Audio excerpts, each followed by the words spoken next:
Olá, hoje é terça-feira, dia 15 de outubro de 2024 e nós estamos aqui para continuar os nossos estudos sobre o livro de Josué. Lembrando meus recados de sempre, você precisa ler a Bíblia de maneira sistemática, você precisa de uma leitura regular da Escritura.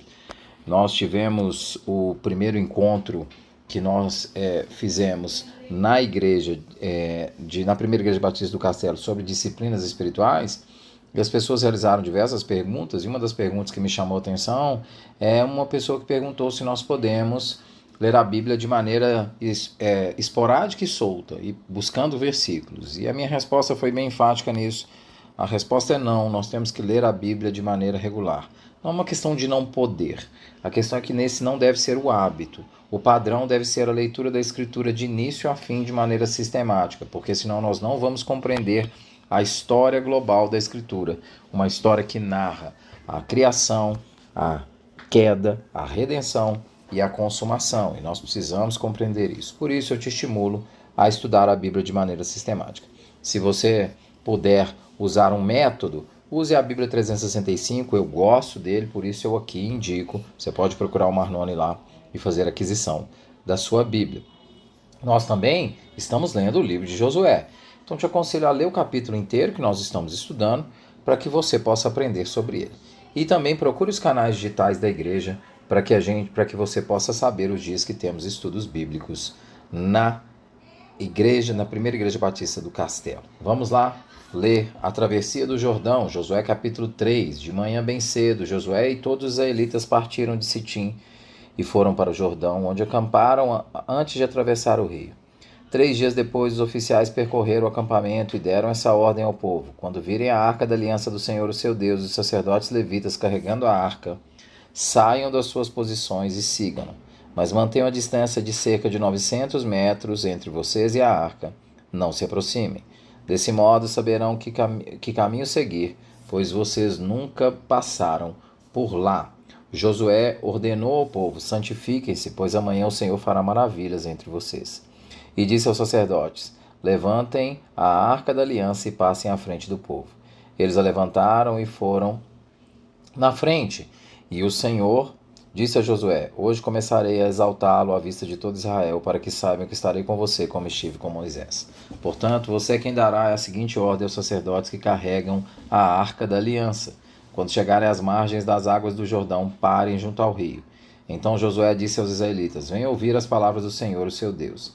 Assim saberão que o Deus vivo está no meio de vocês, e que certamente expulsará diante de vocês os cananeus, os hititas, os heveus, os ferezeus, os girgazeus, os amorreus e os jebuseus. Vejam, a arca da aliança do soberano de toda a terra atravessará o Jordão à frente de vocês. Agora, escolham 12 israelitas, um de cada tribo. Quando os sacerdotes que carregam a arca do Senhor, soberano da terra, puserem os pés no chão, a correnteza será represada e as águas formarão uma muralha. É impossível não comparar a travessia do Jordão com os obstáculos que nós enfrentamos na vida. Se nós precisamos trazer o texto para o nosso dia a dia, essa é a nossa reflexão. Para o povo de Israel, esse é um grande desafio. Ele é o fechamento de uma grande jornada. E embora seja o fechamento, não deixa de ser muito pesado. Esse povo tinha saído do Egito fugindo do Egito, foi perseguido, o Mar Vermelho se abriu, esse povo passou 40 anos no deserto. E agora, já uma nova geração está chegando à Terra Prometida e eles têm um outro desafio gigante. Não é chegar a entrar numa terra que está vazia. A história é a história de um povo que ficou 40 anos e agora vai ter um desfecho, mas esse desfecho é muito desafiador. Contudo, olha, veja, é super desafiador. A situação e as circunstâncias são difíceis, mas as instruções para Josué nesse momento podem nos ajudar a colocar luz sobre como Deus quer nos guiar a lidar com instruções ou com momentos desafiadores. E Deus dá 3 instruções para o povo, especificamente aqui para Josué, para que ele possa instruir o povo. Primeiro, siga a arca da aliança. Se você for verificar, isso está lá nos versículos 2 a 4. Diz assim: 3 dias depois os oficiais percorreram o acampamento e deram essa ordem ao povo: quando virem a arca da aliança do Senhor, o seu Deus, e os seus sacerdotes levantando levistas carregando a arca, saiam das suas posições e sigam-no. Mas mantenham a distância de cerca de 900 metros entre vocês e a arca. Não se aproximem. Desse modo saberão que caminho seguir, pois vocês nunca passaram por lá. A arca era o símbolo da presença de Deus e você sabe disso. E mais do que isso, da aliança que ele tinha com seu povo. As tábuas da lei ficavam dentro da arca. Com a instrução de seguir a arca e ficar a uma distância de 2.000 côvados, aproximadamente 1 quilômetro, Josué está dizendo claramente que quem abre o rio é o Senhor. Josué está dizendo, a presença do Senhor é quem abre o rio. A primeira instrução deixa clara que nossa vitória vem de Deus. Calvino, quando fala sobre os motivos da gente orar, ele diz que nós devemos orar todos os dias pelas pequenas coisas, porque quando nós as recebermos, nós vamos ter a convicção de que elas vieram das mãos do nosso Deus e não das nossas mãos. Isso pelo simples fato de que olhar para esse texto só aqui já mostra que a vitória vem de Deus. A vida restaurada por Cristo deve ser algo focado nos caminhos dele.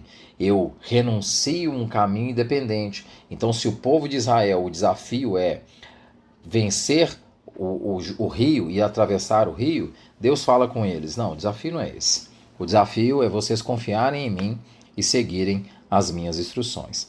Da mesma forma, para nós, a gente vive N desafios, o desafio, a instrução de Deus não é eu vou te dar uma receita para vencer as suas lutas e os seus desafios. Não, a receita é confie em Deus, entregue a sua vida a Cristo, porque é Ele quem comanda. E siga Ele, porque é Ele quem comanda.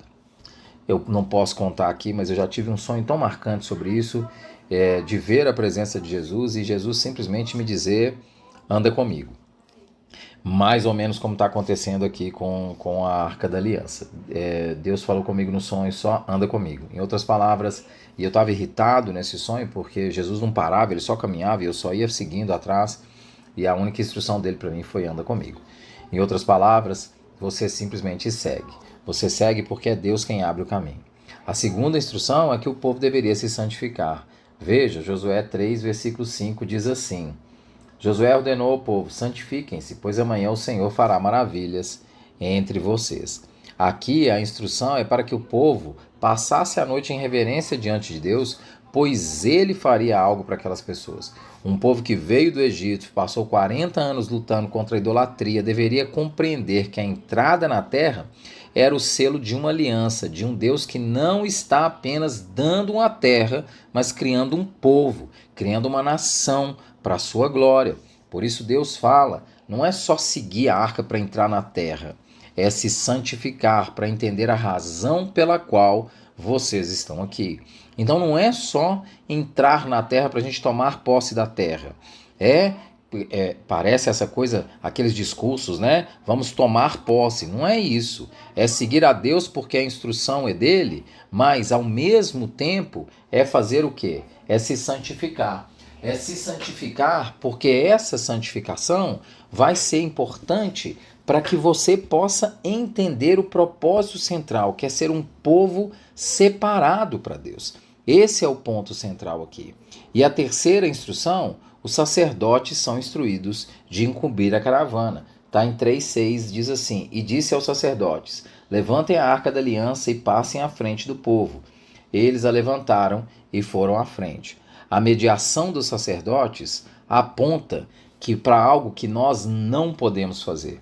Aponta para a necessidade de mediação para chegarmos até Deus. Então, nós temos que seguir a Deus, é verdade. Nós temos que nos santificar, é verdade. Mas nós só conseguiremos fazer isso por meio da mediação de um sumo sacerdote. Atravessar o Jordão envolve a mediação, a salvação dos sacerdotes que vão à frente como incumbidos por Deus. Da mesma forma, atravessar as nossas lutas demanda a mediação do sacerdote, do maior sacerdote.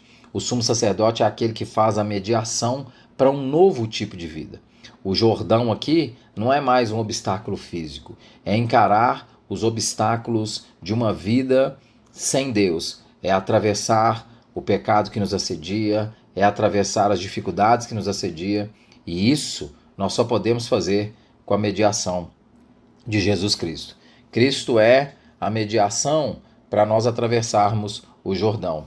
E ele é a mediação para nós atravessarmos o pior Jordão da nossa vida, que é uma vida desprovida de visão futura, uma vida desprovida de vida, porque é uma vida que vai acabar simplesmente na morte. Como eu falei, a história da Escritura é uma história de... a história da Escritura é uma história de criação, queda, redenção em Cristo e consumação.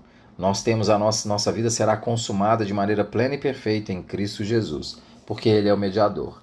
Então as instruções para Josué são, em primeiro lugar, siga a arca, siga a presença de Deus. Em segundo lugar, se santifique, se separe. Você segue não para tomar posse de uma terra, você segue porque você é um povo escolhido por Deus para viver uma vida diferente.